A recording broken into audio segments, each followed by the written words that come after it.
Hi friends, आप सभी का बहुत बहुत स्वागत है मेरे चैनल में। आज की मेरी रेसिपी बथुआ के बहुत ही टेस्टी और क्रिस्पी पराठे की है। टेस्टी और फ्लेवरफुल पराठे के साथ सर्व करने के लिए आज मैं आपके साथ टमाटर की बहुत ही टेस्टी खट्टी मीठी चटनी की रेसिपी भी शेयर करूंगी। फ्लेवरफुल टमाटर की ये चटनी बथुआ के पराठों का टेस्ट कई गुना बढ़ा देती है। चलिए तो बिना देर की अपनी रेसिपी स्टार्ट कर लेते हैं। पराठे बनाने के लिए मैंने 200 ग्राम बथुआ लिया था, जिसकी मैंने मोटी डंडी को निकाल दिया है। आज की रेसिपी के लिए हम बथुआ को उबालकर नहीं लेंगे, इसके लिए हम बथुआ को चॉप करेंगे। तो मैंने यहाँ पर बथुआ को चॉप कर लिया है। अब इसे हम थोड़ा सा पकाएंगे। बथुआ को पकाने के लिए मैंने एक पैन में एक बड़ा चम्मच देसी घी ले लिया है। देसी घी की जगह पर आप बटर या ऑयल भी यूज़ कर सकते हैं। घी को हमें लो फ्लेम पर मेल्ट करना है। घी के मेल्ट होते ही हम इसमें ऐड करेंगे 1/4 छोटा चम्मच हींग। हींग से पराठों में बहुत ही बढ़िया फ्लेवर आता है और हींग से पराठे डाइजेस्टिव भी बनते हैं। हींग को फ्राई करने में ज़्यादा समय नहीं लगता है, इसीलिए हींग को सिर्फ 4 से 5 सेकंड तक फ्राई करने के बाद अब मैं इसमें चॉप किया हुआ बथुआ ऐड करूंगी। फ्रेंड्स, हरे पत्ते वाली सभी सब्जियों में विटामिन्स होते हैं और इनमें से कुछ विटामिन्स ऐसे होते हैं जो कि पानी के साथ घुल जाते हैं। इसीलिए पराठा बनाने के लिए जब हम बथुआ को पानी में उबालते हैं तो पानी में घुलने वाले विटामिन्स नष्ट हो जाते हैं। इसीलिए पराठा बनाने के लिए बथुआ को उबालने के बजाय इस तरह से थोड़ा सा पका कर लिया जाएगा तो पराठे ज़्यादा न्यूट्रिटिव बनेंगे। सिर्फ 2 मिनट तक पकाने से बथुआ काफ़ी सॉफ्ट हो चुका है और ये काफ़ी श्रिंक भी हो चुका है। तो अब इसे हमें बहुत ज़्यादा नहीं पकाना है। अब मैंने यहाँ पर लिया है 2 कप गेहूं का आटा। अब मैं इसमें ऐड करूँगी आधा छोटा चम्मच हल्दी पाउडर, आधा छोटा चम्मच धनिया पाउडर, आधा छोटा चम्मच से थोड़ा सा कम लाल मिर्च पाउडर। अब मैं ऐड करूँगी आधा छोटा चम्मच अजवाइन। यहाँ पर मैंने आधा छोटा चम्मच अजवाइन ऐड कर ली है। साथ ही मैंने यहाँ पर स्वाद के अनुसार नमक भी ऐड कर लिया है। अब मैं ऐड करूँगी एक बिल्कुल छोटे से साइज़ का बहुत ही बारीक चॉप किया हुआ प्याज। प्याज ऐड करना पूरी तरह से ऑप्शनल है। यदि आप प्याज नहीं खाते हैं तो इसे स्किप भी कर सकते हैं। अब मैंने यहाँ पर लिया है क्रश किया हुआ अदरक और हरी मिर्च। मैंने यहाँ पर 2 हरी मिर्च ली थी और 1 इंच अदरक का टुकड़ा लिया था, जिसे कि मैंने अदरक कूटने वाले बर्तन से बहुत ही फाइन क्रश कर लिया है। इस तरह से हरी मिर्च और अदरक को कूट कर जब आटे में ऐड किया जाता है तो इसका भी पराठे में बहुत ही बढ़िया फ्लेवर आता है। अब मैं ऐड करूँगी थोड़ा सा हरा धनिया। हरा धनिया ऐड करने से भी बथुआ के पराठे में बहुत ही बढ़िया फ्लेवर आता है। अब मैं ऐड करूँगी 2 बड़े चम्मच ताजी दही। दही ऐड करने से पराठे बहुत ही क्रिस्पी बनकर तैयार होते हैं। पराठे को क्रिस्पी बनाने के लिए मैं इसमें 2 बड़े चम्मच बेसन भी ऐड करूंगी। बेसन से पराठे में फ्लेवर भी अच्छा आता है।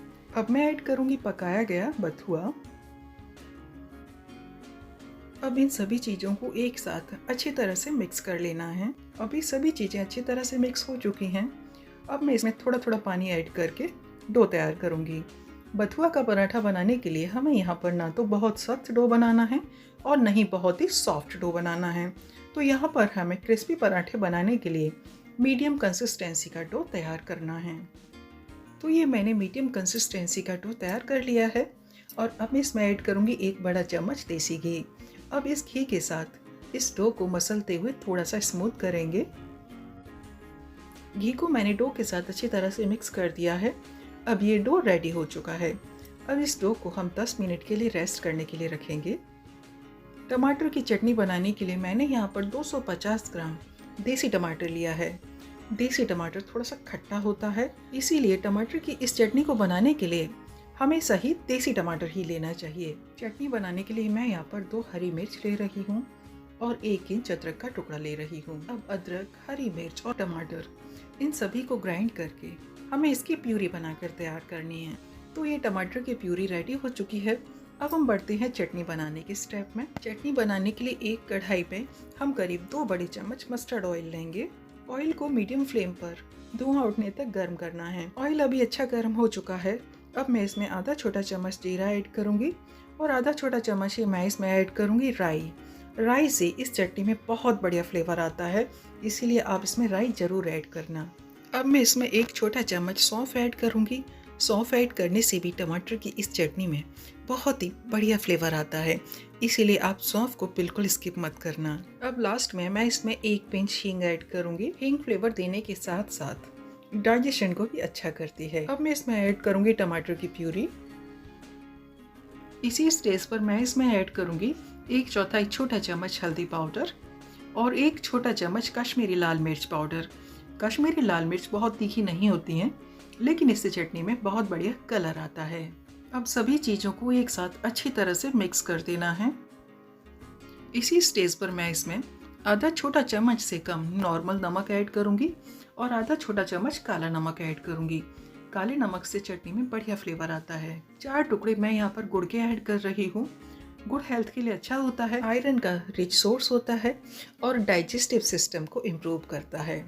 अब चटनी को मीडियम फ्लेम पर हम कुछ देर के लिए कवर करके पकाएंगे। चटनी को पकाते समय इसे बीच में 1 से 2 बार इस तरह से थोड़ा मिक्स भी कर देना है। चटनी को पकते हुए अभी करीब 4 मिनट ही हुए हैं और अभी भी इसकी कंसिस्टेंसी काफ़ी पतली है, इसीलिए अभी इसे मैं 3 से 4 मिनट तक मीडियम फ्लेम पर ही और पकाऊंगी।